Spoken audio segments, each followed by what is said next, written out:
Seorang pria diam-diam melepaskan ujung pena saat sedang menandatangani sesuatu. Lalu ia berpura-pura batuk dan menyembunyikan tutup pena itu di dalam mulutnya. Ketika tidak ada orang di sekitarnya, ia mengeluarkannya kembali dan menggunakan benda itu untuk membuka borgol di tangannya. Saat interogasi berlangsung, ia berpura-pura tidak bisa meraih gelas air. Ketika si interrogator menyerahkan gelas tersebut,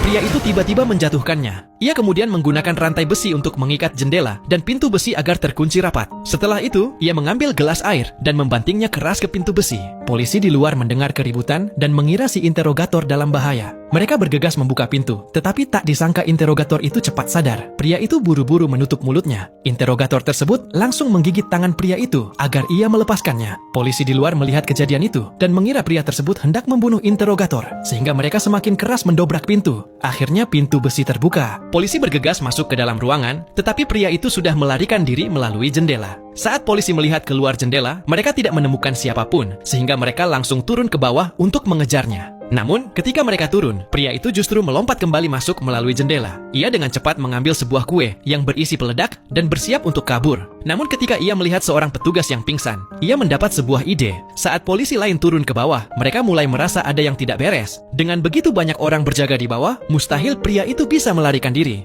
Saat itu, seorang petugas melihat setetes darah dan menyadari bahwa pria itu sebenarnya berada tepat di atasnya. Ia segera memerintahkan semua orang untuk kembali naik ke atas. Sementara itu, pria yang tadi turun juga melihat mereka kembali, sehingga ia cepat bersembunyi di sisi lain tangga. Ketika polisi sampai di ruang interogasi, mereka hanya menemukan interrogator seorang diri. Ia mengatakan bahwa pria tersebut melarikan diri dengan mengenakan seragam militer, sehingga polisi kembali turun ke bawah. Saat mereka sedang memeriksa kendaraan, seorang petugas tiba-tiba melihat sepotong pakaian tersangkut di pagar kawat. Mereka